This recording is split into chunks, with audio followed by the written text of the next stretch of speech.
वाड्याच्या तळघरातील रहस्य. एका जुन्या वाड्याच्या तळघरात एक दरवाजा आहे जो आतून बंद असतो, पण रात्री तो स्वतः उघडतो. नमस्कार मित्रांनो, मी राहुल चव्हाण आपले स्वागत करतो आपल्या चॅनल मराठी रहस्य कथावर. आज आपण जाणून घेणार आहोत एक अत्यंत भयानक आणि रहस्यमय कथा, वाड्याच्या तळघरातील रहस्य. कोल्हापूर जिल्ह्यात एक जुना वाडा होता, राजवाडा, देशमुखांचा वाडा. हा वाडा आता सोडून दिलेला होता. मोठे दरवाजे, तुटलेली खिडक्या आणि आत अंधाराने भरलेले कॉरिडॉर. जणू वेळ इथेच थांबली होती. पण या वाड्याबद्दल एक गोष्ट फार प्रसिद्ध होती, तळघर. लोक म्हणायचे त्या तळघरात एक दरवाजा आहे जो कोणीही उघडू शकत नाही. तो दरवाजा कायम बंद असतो, लोखंडी साखळ्यांनी बांधलेला. पण रात्री 3 वाजता तो दरवाजा स्वतः उघडतो आणि आतून काहीतरी बाहेर येतं. गावातला एक म्हातारा सांगायचा, तो दरवाजा उघडला की आवाज येतो, जणू कोणीतरी आतून ओरडतंय. पुण्यात राहणारा अभिजित हा एक डॉक्युमेंटरी फिल्म मेकर होता. त्याला अशा जागांवर व्हिडिओ बनवायला खूप आवडायचं. त्याने या वाड्याबद्दल ऐकलं आणि ठरवलं, हे मला शूट करायचं आहे. तो त्याच्या 2 मित्रांसोबत निघाला, सौरभ आणि करण. हे तिघे वाड्याजवळ पोहोचले तेव्हा संध्याकाळ झाली होती. आकाशात काळे ढग होते, वारा जोरात वाहत होता आणि वातावरणात एक विचित्र दडपण होतं. आपण रात्रीपर्यंत थांबूया, अभिजित म्हणाला. 3 वाजता दरवाजा उघडतो म्हणतात. रात्र झाली, वाडा पूर्ण अंधारात बुडाला. ते तिघे टॉर्च घेऊन आत शिरले. त्यांच्या पावलांचा आवाज मोठ्या हॉलमध्ये घुमत होता. ते तळघराच्या जिन्याजवळ पोहोचले. खाली पूर्ण काळोख होता. थंड हवा वर येत होती, जणू तळघर श्वास घेत होतं. ते हळूहळू खाली उतरले. प्रत्येक पायरीवर हवा जड होत होती. ते खाली पोचले आणि त्यांना तो दरवाजा दिसला. मोठा, जुना, लोखंडी साखळ्यांनी बांधलेला. हा आहे, सौरभ कुजबुजला. अभिजितने कॅमेरा चालू केला. Recording started. ते तिघे दरवाजासमोर उभे होते. वेळ 2:58. सगळे शांत. 2:59. 3. आणि अचानक टक टक टक दरवाजाच्या आतून आवाज आला. 3ही जण थिजले. आवाज पुन्हा आला. टक टक टक. जणू कोणीतरी दरवाजावर आतून ठोके मारत होतं. करण मागे सरकला. आपण इथून जाऊया, पण अभिजित थांबला. त्याचा कॅमेरा दरवाजावर फिक्स होता आणि अचानक लोखंडी साखळ्या हलू लागल्या.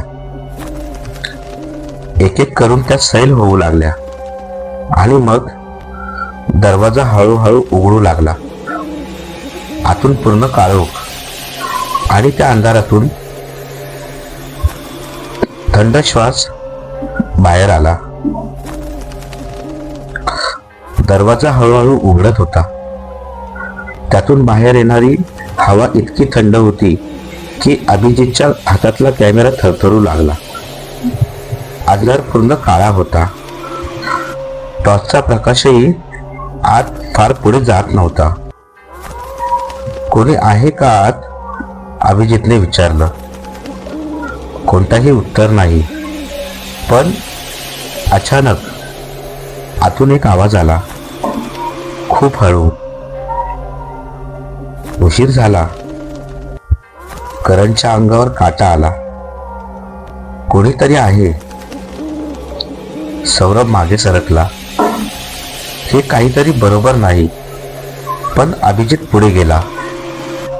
त्याने टॉर्च आत टाकली आणि त्यांना दिसलं एक लांब कॉरिडॉर. भिंतीवर जुन्या खुणा. जणू कोणीतरी नखांनी ओरबडलं होतं. जमिनीवर ओढल्याच्या खुणा. जणू कोणीतरी ओढत आत नेलं गेलं होतं. हे पाहिलं का? अभिजित कुजबुजला. त्याचा आवाज आता शांत नव्हता. त्यात भीती होती. ते तिघे आत गेले.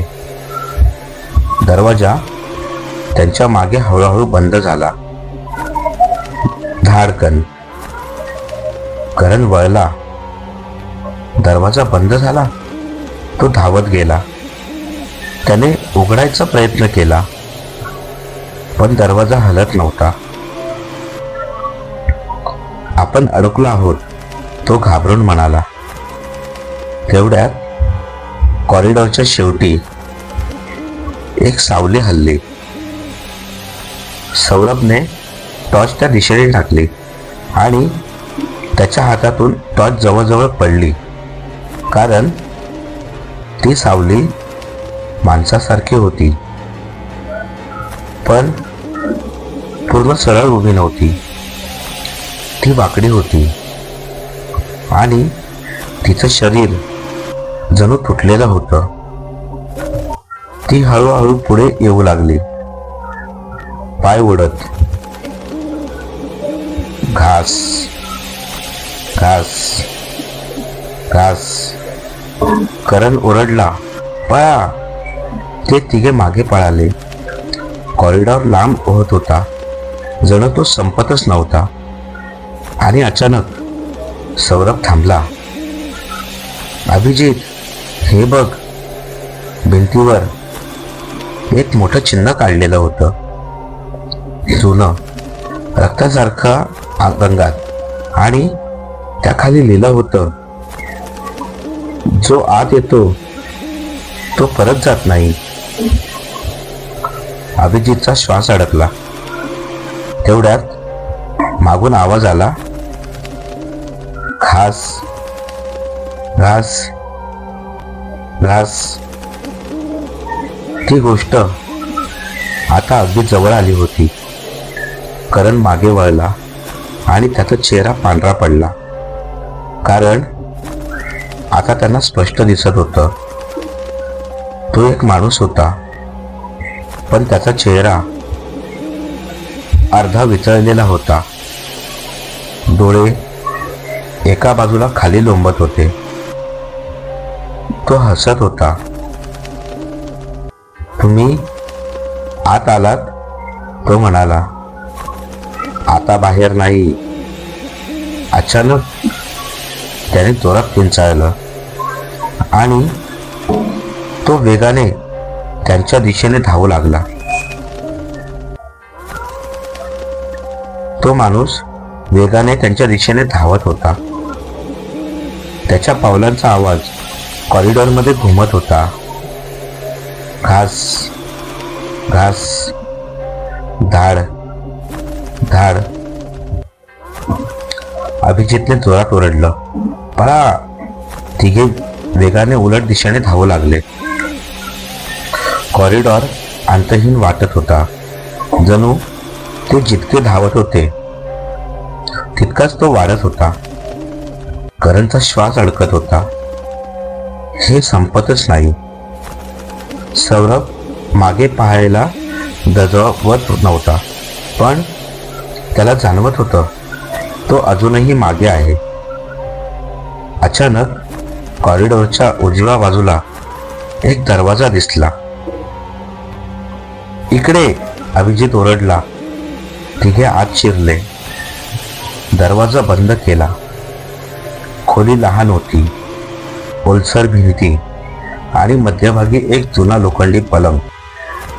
त्यांनी श्वास सावरायचा प्रयत्न केला, पण शांतता फार वेळ टिकली नाही. बाहेरून टक टक टक कोणीतरी दरवाज्यावर ठोके मारत होतं. करण घाबरून कुजबुजला. तोच आहे. अभिजितने पलंग दरवाजासमोर ढकलला. ठोके जोरात होऊ लागले. धाड धाड धाड. जणू दरवाजा तुटणार होता. सौरभ कोपऱ्यात उभा राहिला.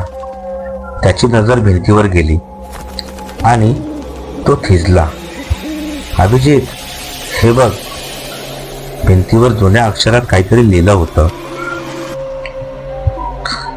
दरवाजा उघडू नका. तो तुमच्यासारखा दिसेल. अभिजितचा श्वास अडकला. काय म्हणतोय याचा अर्थ? तेवढ्यात ठोके थांबले. पूर्ण शांतता. मग बाहेरून एक आवाज आला. अभिजित, दरवाजा उघड. तिघे गोठले. तो आवाज सौरभचाच होता. करणने सौरभकडे पाहिलं. तू तर इथेच आहेस. मग बाहेर कोण? सौरभच्या चेहऱ्यावर भीती उमटली. बाहेरून पुन्हाच आवाज आला. मी आहे. सौरभ, दरवाजा उघड. अभिजित मागे सरकला. त्याला भिंतीवरचं वाक्य आठवलं. तो तुमच्यासारखा दिसेल. करण ओरडला. उघडू नकोस. अचानक दरवाजावरून हळूहळू खसखस आवाज आला. जणू कोणीतरी नखांनी दरवाजा खरडत होतं. मग आवाज बदलला. तोच आवाज, पण आता 3 वेगवेगळे आवाज.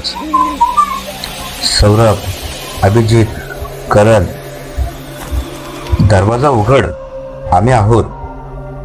तू एकटाच आत आहेस. तिघे एकमेकांकडे पाहू लागले. त्यांच्या चेहऱ्यावर एकच प्रश्न होता. खरं कोण? अचानक खोलीतील लाईट फ्लिकर झाली आणि काही सेकंदांनी पूर्ण अंधार झाला. जेव्हा प्रकाश परत आला, अभिजितचा श्वास थांबला. कारण सौरभ आता त्याच्या बाजूला नव्हता. तो दरवाजाजवळ उभा होता.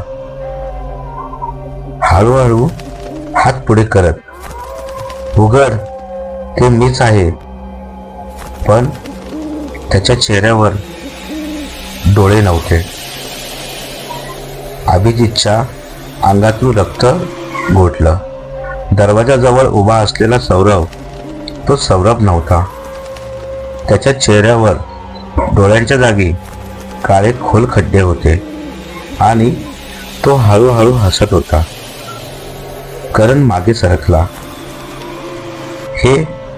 हे सौरभ नाही.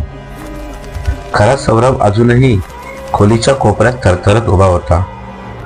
पण दरवाजाजवळचा तो हळूहळू त्यांच्याकडे वळला. तुम्ही ओळखलं? तो म्हणाला. त्याचा आवाज आता मानवी नव्हता. तो जणू 3 वेगवेगळ्या आवाजात बोलत होता. आता उशीर झाला आहे. अचानक त्याचं शरीर वाकायला लागलं. हाडं विचित्र आवाज करत वळत होती. त्याचे हात लांब होत होते आणि त्याचा चेहरा पूर्ण बदलू लागला. तो आता माणूस नव्हता. तो काहीतरी वेगळंच होतं. अभिजितने करणचा हात पकडला. आपण इथून बाहेर पडायला पाहिजे. तेवढ्यात खोलीच्या मागच्या भिंतीतून एक आवाज आला. टक टक. सौरभने मागे पाहिलं. इथे अजून एक दरवाजा आहे. भिंतीवर एक लपलेला दरवाजा होता, जुन्या लाकडामागे दडलेला. हेच बाहेर जाण्याचा रस्ता असावा, करण म्हणाला. ते तिघे त्या दरवाजाकडे धावले. मागून तो भयानक जीव त्यांच्याकडे येत होता. घास घास धाड. त्याचा वेग वाढत होता. अभिजितने दरवाजा उघडला. आत एक अरुंद बोगदा होता, पूर्ण अंधार. ते तिघे आत शिरले. दरवाजा बंद केला. बोगद्यात हवा कमी होती. श्वास घ्यायला त्रास होत होता. ते धावत होते, पण बोगदा संपत नव्हता. करण ओरडला, आपण योग्य दिशेने चाललो आहोत ना? कोणालाही उत्तर उमगत नव्हतं. तेवढ्यात मागून एकच आवाज आला, घास घास घास. तो जीव अजूनही त्यांच्या मागे होता. अभिजितचा श्वास तुटत होता. अचानक समोर प्रकाश दिसला. बाहेरचा रस्ता. सौरभ ओरडला. ते तिघे शेवटच्या ताकदीने धावले आणि अचानक ते बोगद्यातून बाहेर पडले. ते वाड्याच्या बाहेर होते. थंड हवा, रात्र आणि पूर्ण शांतता. ते वाचले होते. ते तिघे काही वेळ जमिनीवर बसले, श्वास सावरत. काही मिनिटांनी करण म्हणाला, आपण वाचलो.